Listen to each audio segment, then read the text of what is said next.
9:17 p.m. A grocery store parking lot camera in Lexington, South Carolina, catches a woman in an olive green zip-up hoodie and black athletic pants, walking, not running, not looking over her shoulder, just walking toward a road called Old Cherokee Road. That is the last confirmed footage of Elena Katherine Moore, alive. 6 days later, a body is found less than 2 miles from that parking lot. And in between those two moments sits a question that South Carolina's top investigative agency, a forensic pathology team in Charleston, and a whole community are still trying to answer. What happened to Elena Moore? Here's what makes this case different from most of the ones we cover. Usually, by the time we sit down to tell a story like this, there's a clean answer at the end, an arrest, a cause of death, a resolution. This one doesn't have that yet. What it has instead is a documented, minute-by-minute record that stops cold at 9:17 p.m. and doesn't pick back up for 6 days. And when it does pick back up, the answer it gives investigators is almost stranger than silence, a body with no marks on it at all. Before we go further, subscribe because this case has more documented turns than almost anything we've covered, and we're going to walk through every single one of them using only what's actually been confirmed by police, the coroner, and named investigators on the record. No guessing. No filling gaps with theories dressed up as facts. Just the record and the questions it leaves open. And if, by the end of this, you think you've spotted something in the timeline we haven't, drop it in the comments. Some of the best leads in cases like this have started exactly that way. Elena Moore was 39 years old. She lived in Lexington, a city of about 23,000 people just west of Columbia, South Carolina. She was a personal trainer well known in the local fitness community, the kind of person, according to people who knew her, who was easy to like and easy to get along with. She wasn't a stranger passing through. She was a regular. Clients who trained with her every week. Neighbors who saw her out walking. A face people in that commercial corridor, the gym, the Publix, the Lowe's, would have recognized without thinking twice. That matters, because it's part of why this case pulled in so much attention so fast. This wasn't an anonymous disappearance in an unfamiliar city. This was someone woven into the daily rhythm of a specific few blocks of Lexington, someone who vanished from a route she almost certainly could have walked with her eyes closed. On Thursday, June 11, 2026, at 6:40 p.m., Elena signed into the Planet Fitness on Whiteford Way. That's not speculation. That's a documented sign-in record, confirmed by police. It's the kind of detail that sounds mundane until you realize it's also the last hard data point anyone has of Elena Moore inside a building, under a roof, in a place with cameras and staff and other people around her. After that sign-in, everything gets softer, less certain. More dependent on secondhand accounts and footage that only catches fragments. Here's where the mystery actually begins. She was seen leaving the gym. And the next confirmed sighting of her, on camera, undisputed, is nearly 2.5 hours later, at 9:17 p.m., in the parking lot of a Publix grocery store at 100 Old Cherokee Road. Same outfit. Olive green hoodie. Black athletic pants. Walking in the direction of Old Cherokee Road. 2.5 hours. That's the gap nobody has publicly explained. The gym and the Publix aren't far apart. It's the kind of distance a fitness-minded person could easily cover on foot in a few minutes. So where was she for over 2 hours in between? That has never been publicly answered. Think about how much can happen or not happen in 2.5 hours. A private investigator working the case has publicly said Elena was the kind of person for whom an evening walk wasn't out of character. She trained people for a living, she knew the neighborhood, and walking at night in a familiar area wasn't unusual behavior for her. That's a reasonable point, but it doesn't close the gap. It just tells you that whatever she was doing in those 2.5 hours, it may have looked completely ordinary to anyone who saw her, right up until it wasn't. At 9:17 p.m., she's walking. And then nothing. No further confirmed sightings. No more footage. That parking lot camera captured the last moving image of Elena Moore that has ever been made public. Somewhere past the edge of that camera's field of view, on a road she'd probably walked 100 times before, the record just stops. Elena's husband, Brandon Slice, reported her missing the following morning, June 12th, Police have publicly and explicitly stated that he is not a person of interest and has not been named a suspect at any point in this investigation. We're going to keep repeating that, clearly, every time it's relevant, because in cases like this, it's easy for viewers to draw conclusions the evidence doesn't support. We're not going to do that here. Slice located Elena's car the next day, sitting undisturbed in the parking lot of a Lowe's home improvement store, near both the gym and the Publix. Police confirmed there were no signs of foul play associated with the vehicle itself. It was just there, parked, waiting for someone who never came back for it. Investigators have said they believe Elena had her phone with her when she left the gym.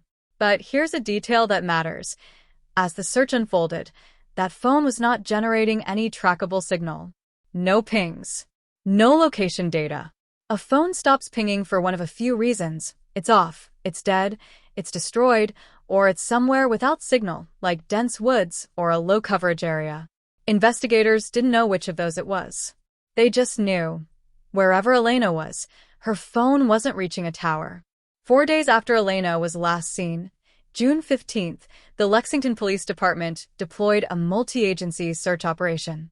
Officers, drones, a coordinated sweep of the wooded terrain behind the Planet Fitness and the Lowe's, the same general area she was last seen walking toward. Police Chief Terrence Green was careful and specific about how he described that search. He said it wasn't a recovery operation. It was, in his words, an effort to rule out one less place Elena could be. That's not the language of someone who's given up hope. But it's also not the language of a routine missing persons case, either. It's the language of an investigation that's already treating every outcome as possible. The search turned up nothing. No trace of Elena Moore. 2 days after that first search, June 17th, a citizen called in a tip. Not a vague, "I think I saw something." A specific location. Specific enough that law enforcement and fire personnel moved on it directly, targeting an area near Old Cherokee Road and North Lake Drive, territory the massive June 15th search hadn't covered or had passed over too quickly. Shortly before 3 p.m. that day, they found a body. Chief Green said the body matched the clothing description of Elena Moore, the same olive green hoodie, the same black athletic pants that had been circulated in every missing person alert for 6 days. The Lexington County Coroner's Office confirmed the discovery. Formal identification hadn't happened yet.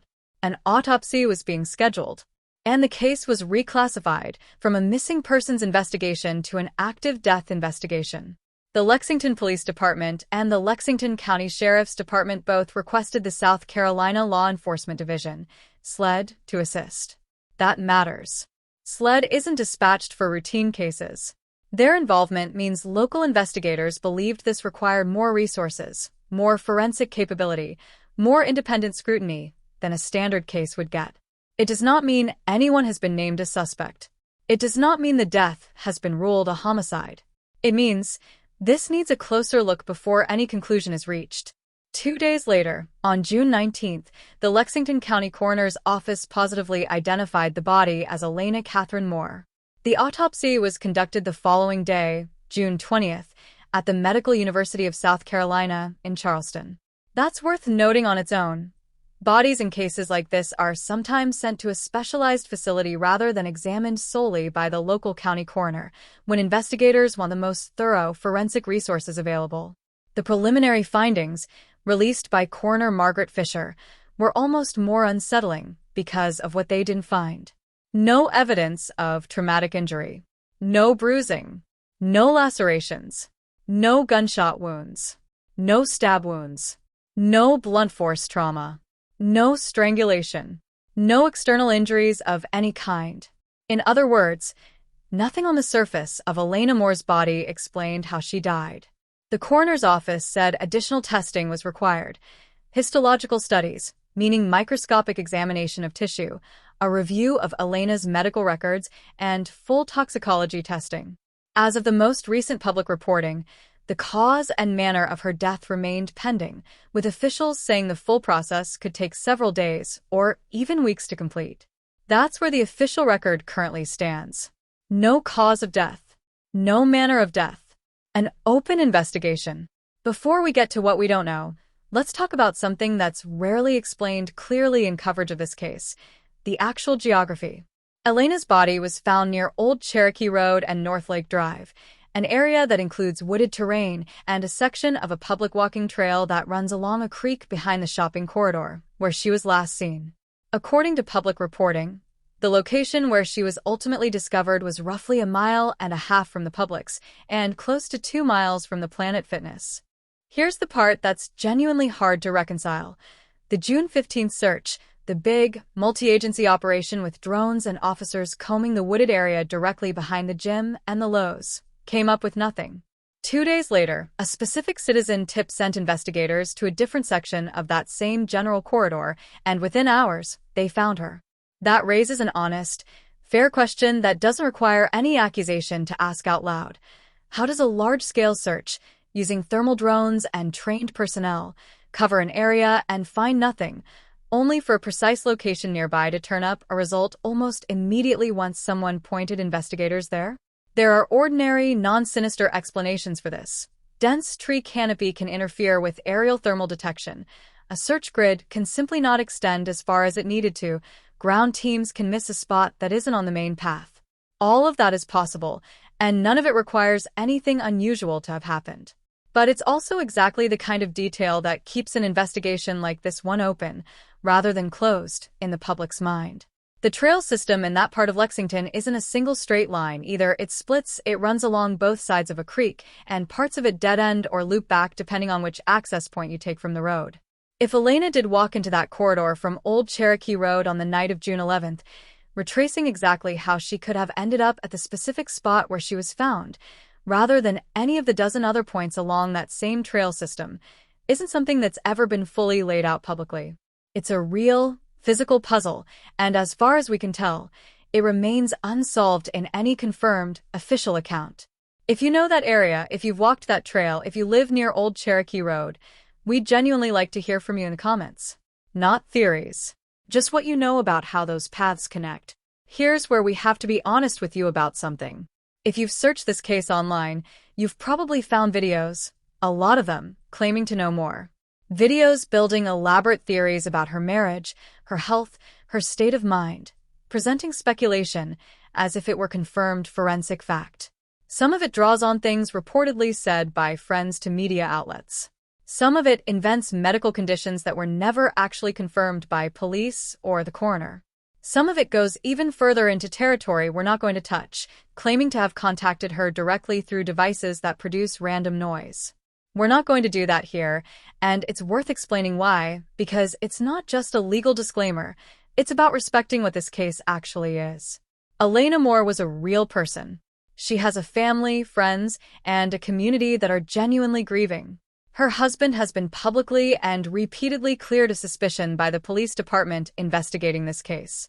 When content, even well-produced, well-narrated content, builds an accusatory theory out of details that were never verified, it doesn't just mislead viewers. It can cause real harm to real, named, living people who have not been charged with anything. So instead, here's what we can tell you, honestly. There is a documented, unexplained 2.5-hour gap in Elena's evening. There are reports, from friends speaking to media, and from a private investigator involved in the search, that doorbell camera footage from the days before her disappearance showed her appearing confused, and that her behavior and social media activity had changed in the weeks leading up to June 11th. Those are things people said publicly on the record to reporters. We're telling you that's what was reported, not confirming it as established fact. There is a real geographic mystery. How Elena's path from the Publix parking lot connects to where her body was ultimately found, given the terrain, the creek, and the trail system in that area, has never been fully explained publicly. There is a real forensic mystery, a body with no external trauma of any kind, and a cause of death that, as of the most recent update, is still pending laboratory results.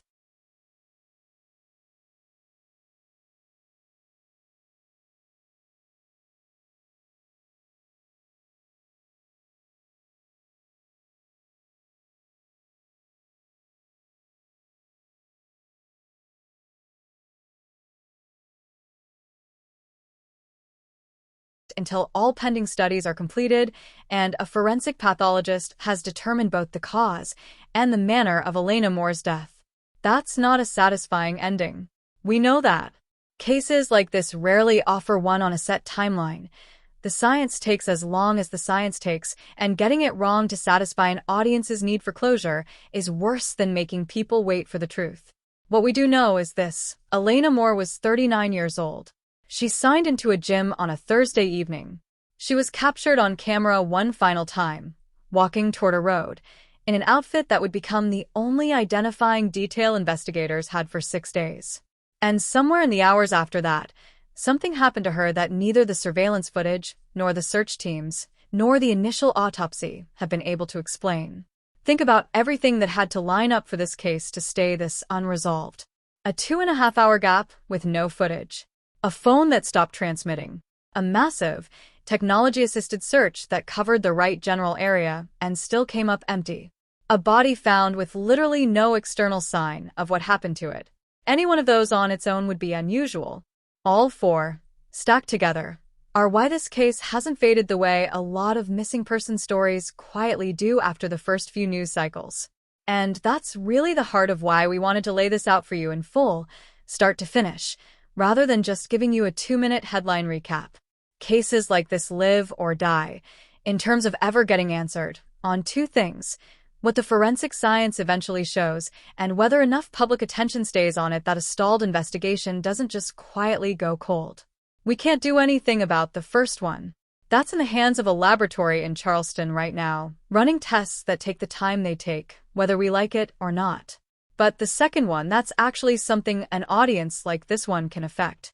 Tips get called in because people keep a case in their minds. Local reporters keep asking the coroner's office for updates because people keep asking them to. Attention is not nothing. So here's what we'd ask of you, genuinely. If you're from the Lexington area, or you've ever driven that stretch of Old Cherokee Road, or you know that trail system behind the Publix, tell us in the comments.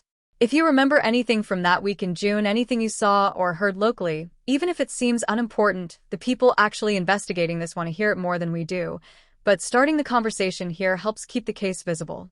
And if this is the first time you're hearing about Elena Moore's case, that's exactly why we do these long-form breakdowns instead of 30-second summaries, so that when a case like this crosses your feed, you actually understand what's confirmed, what's still open, and what questions are worth asking honestly. If new, confirmed developments come out of this investigation, an official cause of death, an update from SLED, anything substantiated by the coroner or police, we will cover it accurately and as soon as it's public. Without filling in the blanks with speculation dressed up as insight, because that approach might get more views in the short term, but it doesn't get anyone closer to an actual answer, and it isn't fair to a family that's already living through the worst thing that's ever happened to them. If you have information about Elena Moore or the events of June 11th in the Old Cherokee Road area of Lexington, South Carolina, contact the South Carolina Law Enforcement Division or the Lexington Police Department directly. Their numbers are on screen now, and we'll leave them pinned in the comments too. That's the case as it actually stands, laid out in full. Subscribe if you want to be the first to know the moment there's something real to report, not a theory, not a guess, the actual answer whenever it finally comes. Thank you for sitting through this one with us. We'll see you in the next update.